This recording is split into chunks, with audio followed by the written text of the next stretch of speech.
শিলিগুড়ি শ্রমিক ভবনে আলিপুরদুয়ার জেলার বন্ধ তিনটি চা বাগান নিয়ে আয়োজিত ত্রিপাক্ষিক বৈঠক ভেস্তে গেল। আজ ছিল ত্রিপাক্ষিক বৈঠক। তিনটি চা বাগানের মালিক পক্ষ না আসায় বৈঠক ভেস্তে যায়। আজ থেকে মুখ্যমন্ত্রী উত্তরবঙ্গ সফর। আজ আলিপুরদুয়ার জেলার কালচিনি ব্লকের দলসিংপাড়া ও মাদারিহাট ব্লকের দলমোড়, রামঝোড়া এই তিনটি চা বাগান নিয়ে শ্রমিক ভবনে ত্রিপাক্ষিক বৈঠকের ডাক দিয়েছিল শ্রমিক দফতর। কিন্তু গতকালকেই পত্র মারফত দলসিংপাড়া ও দলমোড়া চা বাগান কর্তৃপক্ষ জানিয়ে দেয় তারা ত্রিপাক্ষিক বৈঠকে যোগ দিচ্ছেন না। মুখ্যমন্ত্রী উত্তরবঙ্গ সফর। বন্ধ চা বাগানে শ্রমিক থেকে শ্রমিক নেতৃত্বরা আশা করেছিল হয়তো ত্রিপাক্ষিক বৈঠক ফলস্বরূপ হবে, খুলে যাবে বন্ধ চা বাগান, কিন্তু দলমোড় ও দলসিংপাড়া চা বাগান ত্রিপাক্ষিক বৈঠকে উপস্থিত থাকছে না জানিয়ে দেয়। এছাড়া রামঝোড়া মালিক পক্ষ এদিন বৈঠকে উপস্থিত ছিল না। এই তিনটি বন্ধ চা বাগানের শ্রমিকদের সমস্ত আশায় জল, চিন্তার ভাঁজ শ্রমিকদের কপালে।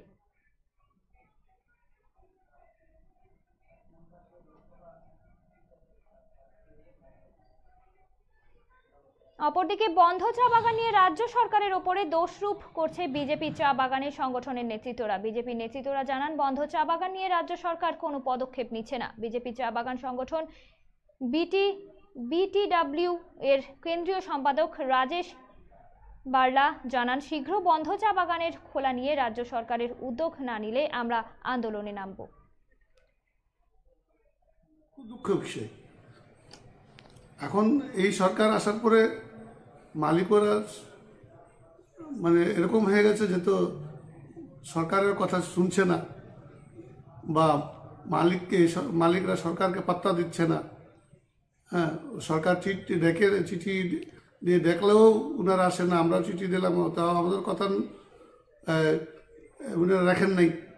আর রাজ্য সরকার যারা ইউনিয়ন তারা চিঠি দিছিলেন, কিন্তু তাদের কথা না রাখে মালিকরা কালকে মিটিংটাকে পোস্টপোন করা হয়েছে।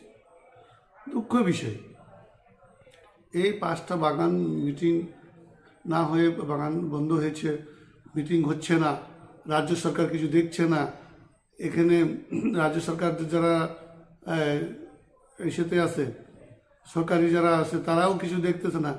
এই যে এত লোক যারা চা বাগানে থাকে, মানে তাদেরকে রোজগার নাই, দেখে রাজ্য সরকারকে দেখা উচিত ছিল।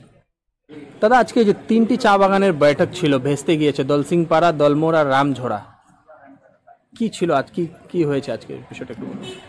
2টা বাগান তো দলসিংপাড়ার যে মালিক আছে উনি তো আগে বললেন যে আমি আর যেতে পারবো না বলে একটা চিঠি লিখিত দিয়েছেন, নেক্সট মিটিং করার জন্য বলা গেছে। আর দ্বিতীয় হলো যে এটা রামঝোড়ার লোক ওইখানে গেল, কিন্তু কোনো কারণবশ মালিক আসতে পারেনি। না আসার কারণ আমরা কিন্তু লেবার হিসাবে আমাদের যে ডেপুটি লেবার কমিশনার আছেন আর কমিশনার আছেন, ওনাদেরকে জেনারেল জয়েন্ট লেবার কমিশনার ওনাকে বলে দিয়েছি যে এটা কিন্তু খারাপ এরা করতেছে, এদের যেটা যে করতেছে তার উপরে একটা স্টেপ নেওয়া দরকার, ইমিডিয়েট একটা স্টেপ দেওয়া হোক বলে একটা কমপ্লেন দেওয়া হয়েছে।